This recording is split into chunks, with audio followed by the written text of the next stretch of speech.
The night had fallen gently over the camp, painting the sky with faint shades of indigo, and the glow of the fire became the heart of the gathering. The flames leapt high, crackling in rhythm with the laughter that carried across the open space. Long wooden tables were laid with platters stacked high, filled with roasted meat glistening in the firelight, bread still steaming as it was pulled apart, and bowls of vegetables seasoned with herbs that made the air smell rich and warm. The sound of voices overlapped, stories told from one end of the camp to the other, filling the night with a sense of celebration. Children darted between the tables, their faces glowing with excitement, as the older ones clapped along to tunes hummed by those who had already begun to sing. It was the kind of night where food and joy bound everyone together, or almost everyone. At the far edge of the camp, beyond the light's full reach, stood a figure who did not share in the cheer. She was quiet, almost blending into the shadows, her form small against the energy of the crowd. The fire painted the edges of her face with soft light, but it did not touch her with warmth the way it did the others. She could smell the feast as much as they could, the roasted meat, the fresh bread, the sweet tang of fruits piled on the table, but for her, the air was filled not with comfort, but with longing. Every laugh that erupted from the crowd pressed harder against her silence, reminding her of the space she did not belong to. She had worked alongside them, carried her share of burdens, and endured the same long days. Yet when it came to moments like this, moments meant to celebrate togetherness, she was left standing at the edge. Her stomach ached with hunger, but even more, her heart ached with the sting of separation. She kept her hands clasped before her, almost as if she feared reaching out would betray her loneliness to the others. The fire's warmth did not reach her skin. Instead, she felt the bite of the night's cool air. She shifted her weight from one foot to the other, uncertain if she should step closer or remain hidden in her corner. The sight of overflowing platters and voices filled with cheer was both beautiful and painful to her. Each time she thought of walking forward, the memory of harsh glances and whispered words she had endured before stopped her. She knew too well what it felt like to be told she had no place, yet even in her quiet, she did not leave. Something held her there, perhaps hope or perhaps only the human need to belong, even if from a distance. She let her eyes wander from one table to another, watching how freely the food was passed, how laughter required no invitation, how simple it was for others to sit without question. Her gaze lingered on the youngest among them, cubs with bright faces who ate with unguarded joy, their innocence untouched by judgment or division. Though no words were spoken to her, she felt the unspoken truth pressing in. She was outside of the circle. Still she remained, her silent figure standing as a shadow at the edge of the fire, watching a feast that was not hers. The night was just beginning, the food untouched at the center of the table, the laughter rising higher, and yet she felt the weight of emptiness in her chest, heavier than any hunger she had known. The feast began with fire, food, and cheer for all. But for her, it began with waiting in silence, watching life move forward without her. And though the fire burned bright, she knew that tonight its warmth would not reach her unless something changed. She had stood in the shadows for long enough, watching the joy unfold like a scene she was forbidden to enter. The laughter stung, not because it was cruel, but because it reminded her of what she lacked: acceptance, belonging, a seat at the table. Her hunger gnawed at her, but it was more than food she longed for. It was to be part of something greater, to share warmth instead of standing alone in the cold. Slowly, with hesitant steps, she gathered her courage and began to walk forward. Each step felt heavy, as though she were crossing an invisible line between who she was and who she wanted to be. For a moment she let herself hope that perhaps tonight would be different, that perhaps someone would smile and pull out a chair for her, that perhaps she could sit and taste both the bread and the laughter. But as her foot touched the edge of the gathering, the mood shifted. A murmur rippled through the crowd, and then voices rose, sharp enough to cut the night's air. "She doesn't belong here," one said, not even bothering to lower his tone. Another voice followed, louder, harsher, dripping with dismissal. "This table isn't for her. Let her eat elsewhere." The words struck her harder than she had prepared for, harder than the cold wind that bit against her skin. Her breath caught in her chest, her heart sinking like a stone. She froze where she stood, her hands gripping tightly at her sides, as if holding herself together against the sting of rejection. The firelight illuminated her now, no longer hiding her in shadows, and with every flicker it seemed to magnify her shame. She could feel eyes on her, some avoiding, some curious, a few pitying, but none welcoming. The warmth of the feast seemed to stop just short of her, as though the air itself agreed she was an outsider. Her hunger felt sharper, not just in her body but in her spirit. She had not asked for special treatment, only to sit among them, to taste what they freely shared with one another. Yet the denial came swift, like a door slammed in her face. The laughter that had filled the camp moments earlier now rang hollow to her ears. It felt distant, almost cruel, though perhaps the people did not intend it so. Their words had built an invisible wall, one higher than stone and stronger than iron, and on her side of that wall, she stood alone. She lowered her gaze, not because she was guilty, but because she could not bear to meet the eyes of those who had spoken against her. In that silence, her hope trembled, threatening to fall apart completely. Still, she did not move away. Though their rejection stung sharper than the cold, she remained rooted at the edge. Perhaps it was stubbornness, or perhaps it was faith that not everyone agreed with the harsh voices. Somewhere deep within, she clung to the faint belief that kindness could still find its way through. But in that moment, as the laughter rose again without her, she stood frozen, caught between the warmth she longed for and the chill of words that told her she had no place. She turned away slowly, as if every step carried the weight of stones tied to her feet. Her head lowered, not because she wanted to hide, but because she could not bear to meet the eyes that had judged her so easily. The glow of the fire seemed to fade behind her, though it still burned bright for everyone else. She found a quiet place at the edge of the camp where shadows stretched long, and the laughter was only a faint echo carried by the wind. She sat there, her arms wrapped around herself, not for warmth but for comfort, as though she could hold together the pieces of her heart that threatened to break apart. Her stomach ached, twisting in emptiness with every whiff of roasted meat drifting toward her, but the ache inside her chest felt far heavier than hunger.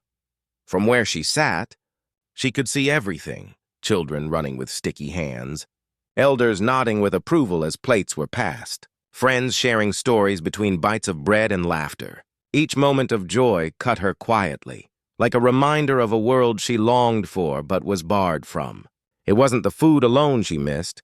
It was the belonging, the feeling of being welcome, of being seen as part of the whole. Instead, she was left on the outside, watching through invisible glass, close enough to see but never to touch. The firelight flickered against faces filled with smiles, but none of them turned toward her. She was a shadow in their eyes, a figure they had already dismissed. The night grew colder, and with every passing minute the warmth of the feast seemed to grow brighter, louder, richer, while the silence around her deepened. Her loneliness pressed in like a heavy blanket, smothering the hope she had clung to when she first stepped forward.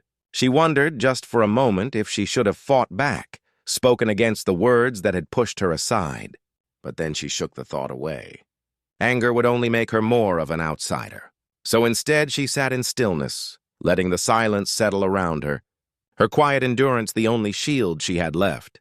Her hands rested on her knees, fingers trembling slightly from the cold, and she tilted her head up toward the stars. They seemed so far away, scattered like fragments of light too distant to touch. Yet somehow they offered her a strange kind of comfort, silent, steady, present in the sky no matter how dark the world beneath became. She closed her eyes for a moment, breathing slowly, trying to imagine the taste of bread, the warmth of soup, the feeling of laughter shared. But imagination could not ease the emptiness gnawing inside her. The sounds of the feast carried on, rising and falling like waves she could never step into. Every cheer, every clatter of plates, every burst of laughter reminded her of the wall between herself and them. She pulled her knees closer to her chest, curling into herself as if she could disappear into the shadows. And yet, even in her loneliness, there was a strange kind of strength. She did not beg. She did not rise to demand what was refused to her. She simply endured, her silence saying more than words ever could. It was a lonely silence, but within it, there was also dignity, quiet, unbroken, waiting for something to shift. The cubs, full of restless energy and sharp with young curiosity, noticed what many of the grown ones ignored. Their eyes, wide and bright, darted between the crowded tables of food and the solitary figure at the edge of the firelight. To them, the feast was exciting, platters piled high, voices rising in song and laughter, but something about the empty space where the human should have been tugged at their thoughts. They remembered how she had always been there in the small moments, offering help, sharing her little even when she had less, showing kindness without asking anything in return. Now, seeing her apart, dim and quiet against the glow of the flames, stirred questions their young minds could not silence. At first, they only watched, their little bodies still while their sharp eyes followed her every movement. She sat with her arms curled around herself, a shadow compared to the lively brightness of the feast. The cubs noticed how her shoulders slumped, how her gaze lingered on the food before lowering again as though the weight of the night pressed down too heavily. They saw the faint tremble in her hands, the way her lips pressed tightly together as if to keep the ache inside from spilling out.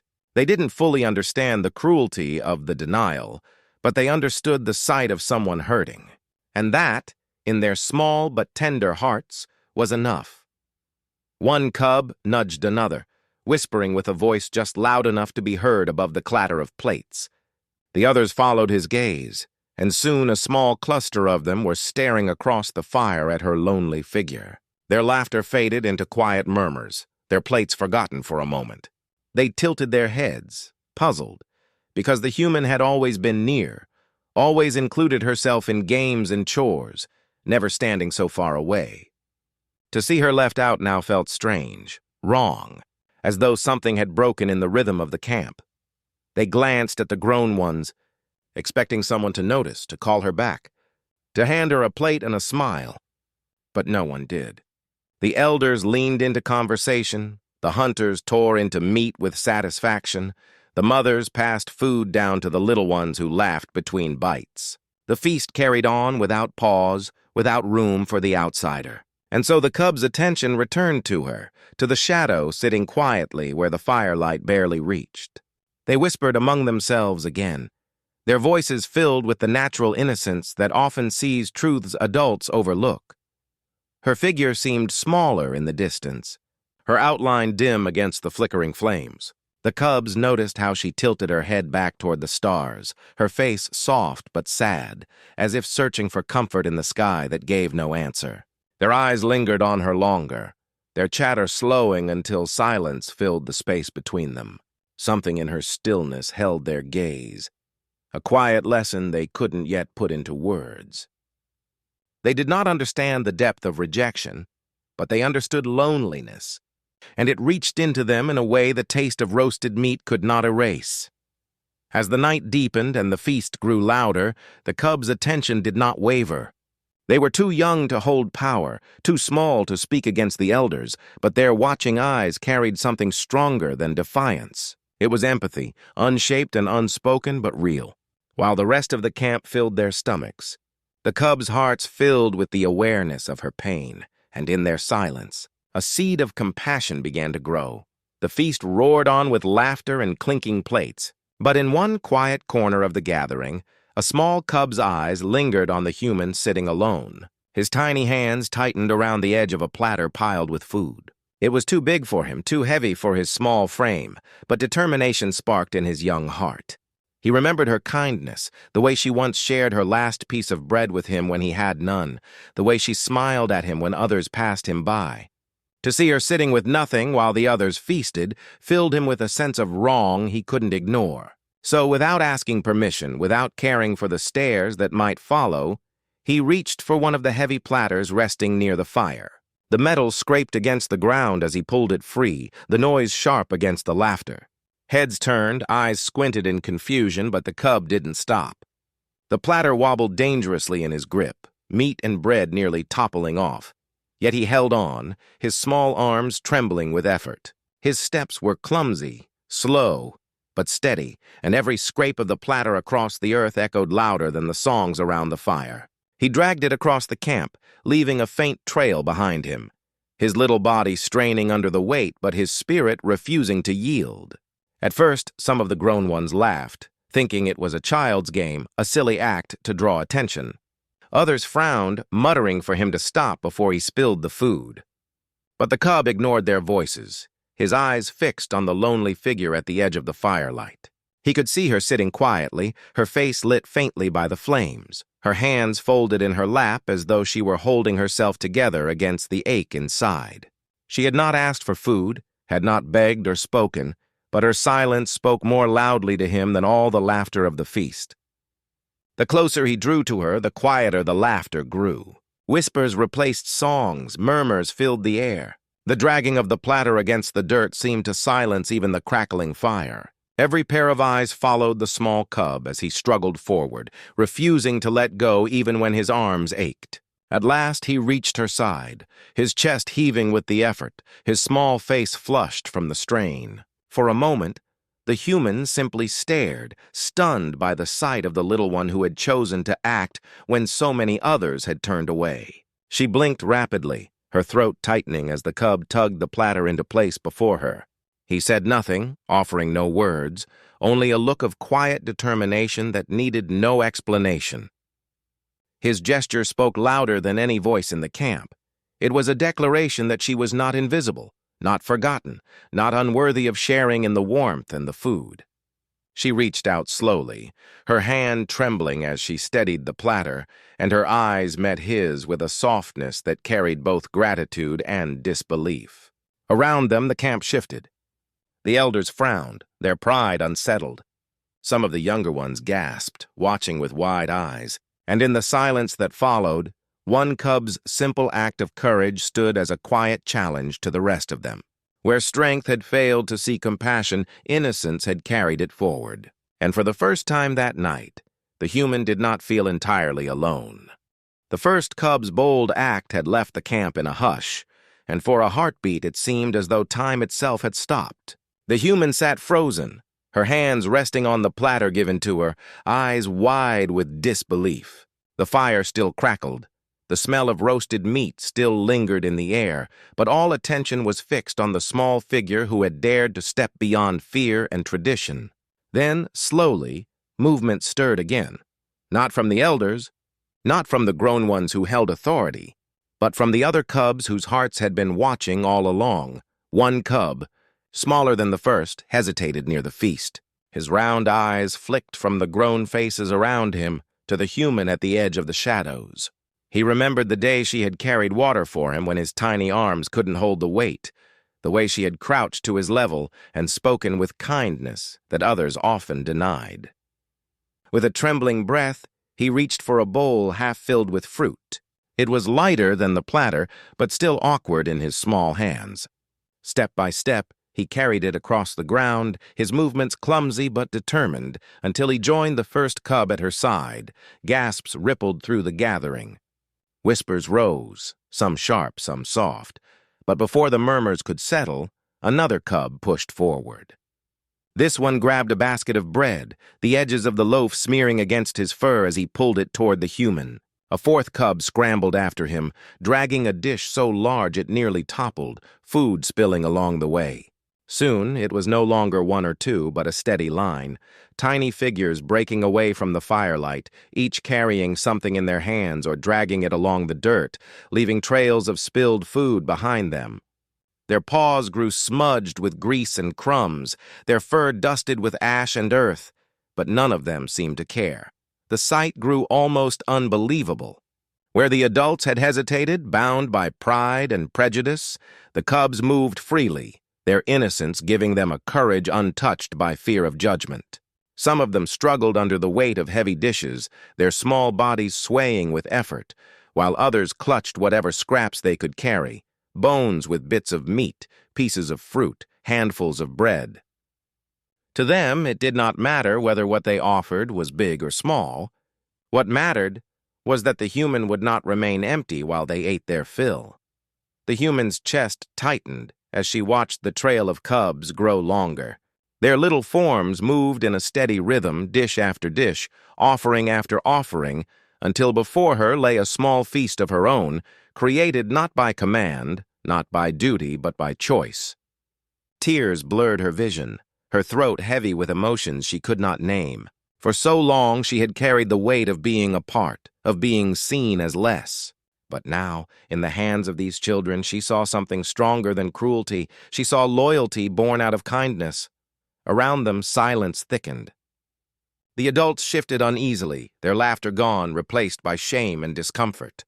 A few looked away, unwilling to face what the cubs had revealed. Others watched with conflicted eyes, caught between tradition and the undeniable truth before them.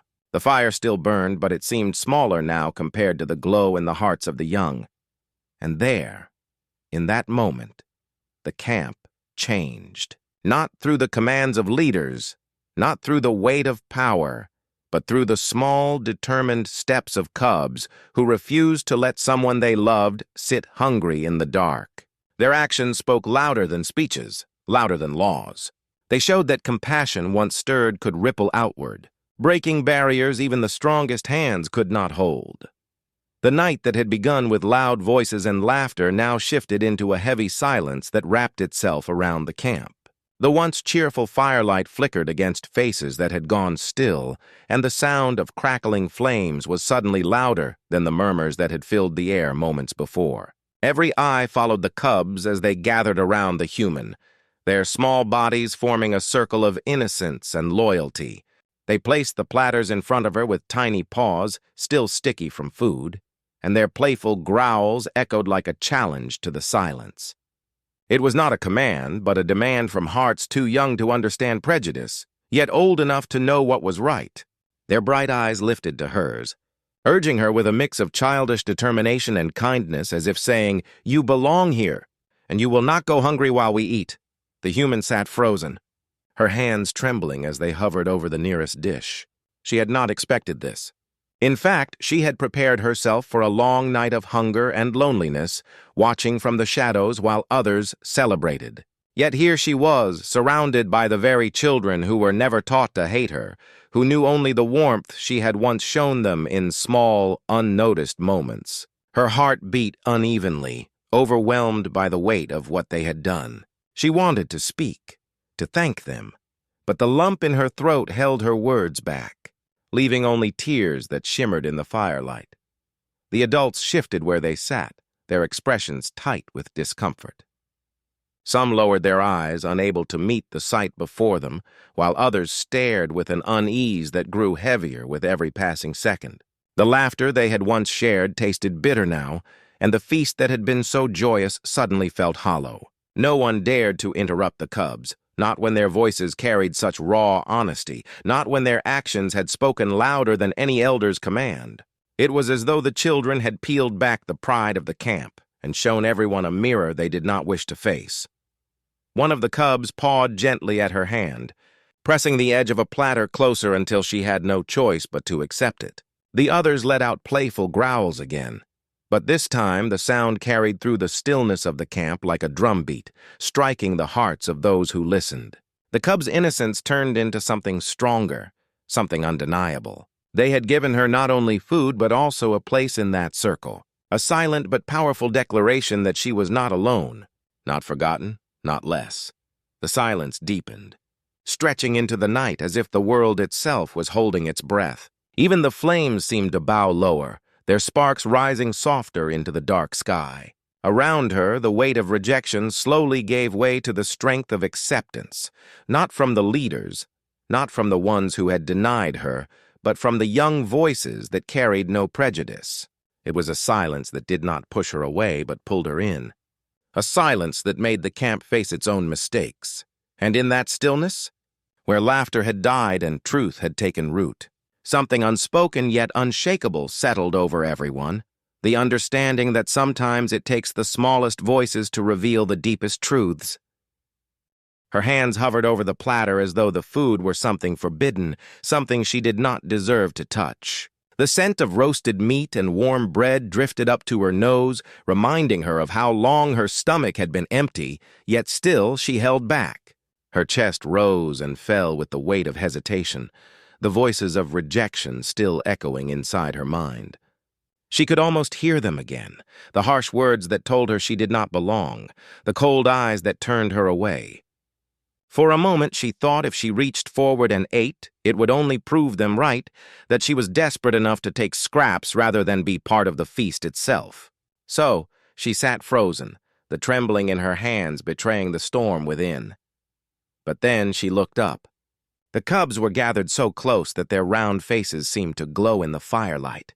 Their eyes, unclouded by pride or judgment, stared back at her with a warmth she could not deny. They waited patiently, their bodies leaning forward with tiny paws pressing into the ground, their small growls rolling like encouragement. It was not pity she saw in them. It was something stronger, loyalty, stubborn and true. In their gaze, she was not an outsider or an unwanted guest. She was simply someone they cared for, someone they would not leave behind. That truth struck deeper than any wound their elders' rejection had given her. Her throat tightened as tears began to blur her vision. She tried to blink them back, tried to hide them, but the lump in her chest grew heavier. The cub nearest to her nudged the platter again, almost impatiently, as though saying, "Don't fight us, don't turn away from us." The human let out a shaky breath, her resistance crumbling under the weight of their innocence. Slowly, with trembling fingers, she reached out. Her hand brushed the edge of the dish, and for the first time that night, she allowed herself to accept what was freely offered. The food felt heavy in her hand, not because of its weight, but because of what it meant. It was more than bread and meat. It was belonging, trust, and love carried on tiny paws. She lifted a piece to her mouth, her lips quivering as she hesitated one last time. Then, as the cubs watched with eager eyes, she finally took a bite. The taste filled her senses, but it was not the flavor that made the tears spill down her cheeks. It was the act itself. It was knowing that in this single moment, the barrier between her and them had been broken by the simplest of gestures. The cubs rumbled with delight, their playful growls sounding like cheers, and their tails flicked with excitement. They bumped against each other in joy, proud of what they had done, proud that she had finally accepted them. Her heart swelled as she chewed, each bite carrying a strange mixture of relief, gratitude, and something that felt like healing. The crowd that had once turned her away watched in silence, many too ashamed to meet her eyes. But none could ignore the power of what they were witnessing. As she sat there with tears slipping down her face, surrounded by cubs who refused to let her starve, she realized that the rejection of a few could never outweigh the loyalty of the young. Her resistance had broken not in weakness, but in the face of a love so pure it left her no choice but to accept it. And for the first time that night, the ache in her heart eased, replaced by the quiet warmth of belonging. The fire crackled low, its sparks lifting into the night air as the camp fell into an uneasy silence. The cubs circled around the human, their small bodies pressed close, their wide eyes shining with triumph. She ate slowly, her hands still trembling, but her face softened with every bite, the tears on her cheeks glistening in the firelight. No one laughed now. No one spoke. The feast that had moments before been loud with chatter and cheer had become a stage of stillness, all eyes drawn to the sight of the young showing what the elders had refused to give. At the edges of the gathering, the elders stirred. They did not rise, nor did they call out, but their glances darted from one another to the human and back again. Their lined faces, hardened by years of tradition and authority, now showed traces of something else: hesitation, doubt, even shame. They had been the ones who nodded when the voices said she did not belong. They had sat still while she was turned away. Yet now, as they watched the cubs push Platters toward her with unshaken determination, their certainty wavered. What they had denied so quickly, the little ones had restored without hesitation. One elder shifted, his gaze lowering to the ground, as though the weight of his own silence pressed heavily against him. Another's lips parted as if to speak, but no words came. Their throats were dry, their pride suddenly fragile in the face of innocence so bold. The lesson stood before them, loud in its quietness. The cubs had seen what they could not. To them, kindness did not need permission, respect did not need to be earned through tradition, and belonging was not something that could be withheld by those in power. The younger ones of the camp began to look toward the elders, waiting to see what they would do. But still the elders did not move.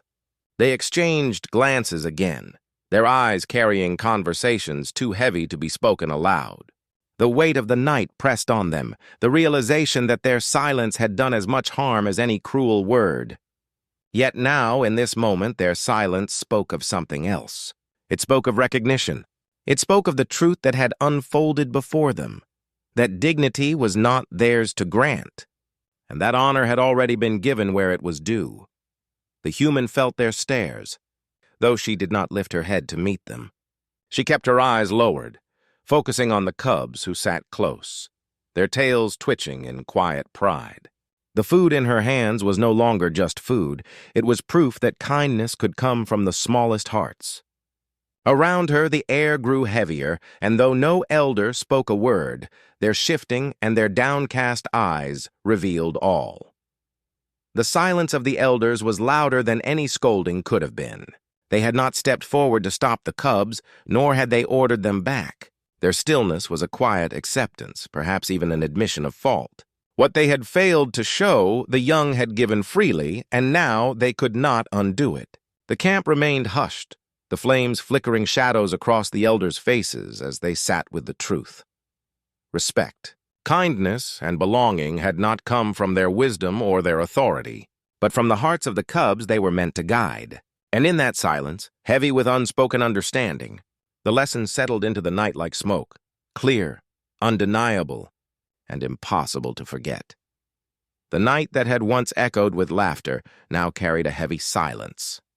The human sat on the ground, surrounded by the cubs who had chosen her over the feast, their small bodies forming a shield of innocence and loyalty. She ate slowly, still hesitant, her trembling hands lifting food from the platter that had been dragged across the earth. Every bite felt like both a gift and a burden, a reminder of the kindness of the young and the cruelty of those who had turned her away. Around the fire, eyes shifted uneasily.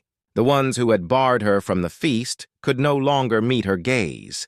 Their earlier voices, so loud and confident, now felt hollow in the weight of the cubs' quiet rebellion.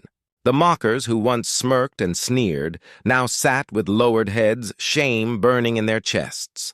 What they had done so casually, excluding someone, stripping her of dignity, was now exposed in its full harshness. It was not strength they had shown, nor tradition they had defended, but pride that had blinded them. And it was the cubs, with their innocent hearts, who had revealed this truth. No lecture could have cut as deep, no punishment could have stung as sharply. Their own children, unshaken by fear or rules, had chosen kindness where they had chosen cruelty. That was a wound to their pride, one that could not be hidden. The fire's glow lit their faces, and though no one spoke directly to them, the weight of the stares was enough. Some of the camp looked at them with quiet disappointment, others with a question in their eyes. How could they do such a thing? The feast that was meant to unite the camp had instead divided it, exposing hearts for what they truly were. The mockers shifted in their seats, restless, as if the earth itself had grown too hard beneath them. Their laughter, which once carried through the night, was nowhere to be found. One of them tried to raise his head, but his eyes fell upon the cubs, who now pressed close to the human, their small growls and nudges urging her to eat more. It was a sight too pure to deny. Their pride faltered, and with it, their confidence crumbled. Their mistake was no longer a secret whispered among them.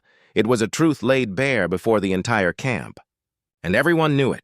The silence of the night pressed heavier than any accusation could have. The human, though aware of the stares and shame around her, did not speak. She offered no words of anger, no glares of bitterness.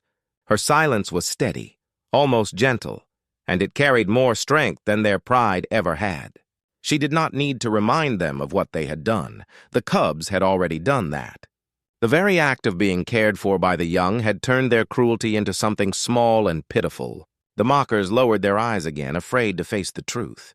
They had wanted to show her place as lesser, to remind her that she did not belong. Yet now it was their own place in the camp that felt uncertain, their authority shaken by children who had shown more wisdom in a single act than they had in all their proud words. The night would remember them, not for their laughter, not for their strength, but for their shame. And deep down they knew it. The fire that once roared high had now burned lower, its flames swaying gently as embers glowed against the cool night air. The laughter that had filled the camp earlier had quieted, replaced by something softer, almost hesitant. The humans still sat with the cubs close around her, their loyalty unshaken, their tiny forms a shield of warmth and acceptance. She ate slowly, each bite heavy with emotion, her eyes wet though no words passed her lips. Then something unexpected happened. From across the fire, one figure stood and walked toward her. In his hands was a plate of food, still steaming, still rich with the scents of the feast. Without a word, he placed it beside her and stepped back. It was not pity but respect in the way he did it. That simple act broke the silence. Others began to rise, carrying their own portions, bread, roasted meat, fruit glistening in the firelight. One by one, they placed them at her side, each gesture dissolving the line that had been drawn earlier between them and her. The mockers still sat in shame, heads bowed. But the camp as a whole began to change in that moment. What started as the cubs' brave defiance had become something larger, a ripple spreading outward until it touched everyone.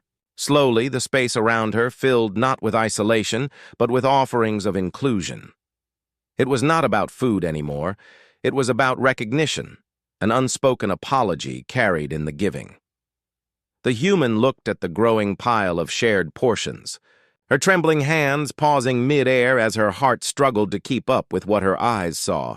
For so long, she had been kept at the edge, treated as though she were different, lesser. Yet now, the very same people who had once looked away or joined in cruel whispers were choosing to step forward, to undo what had been done, not with words, but with action. Her chest tightened, not in pain, but in the overwhelming weight of belonging she had long been denied. Tears threatened again, but this time they were different, lighter, almost carrying hope. The cubs watched with bright eyes, proud of what they had started. Their playful growls turned to happy yips as if celebrating the victory of kindness. The elders, too, nodded quietly among themselves, seeing the lesson unfold without needing to speak it aloud. What the adults had failed to show at first, the young had reminded them of, that a feast is not about who deserves to sit at the table, but about the sharing of warmth, the weaving of bonds, the breaking of walls between hearts. As the night deepened, the human no longer sat apart. She was surrounded, her once lonely place transformed into the center of the gathering. The food no longer belonged to individuals, but to everyone. People began to eat not only beside her, but with her, laughter rising again, but this time different.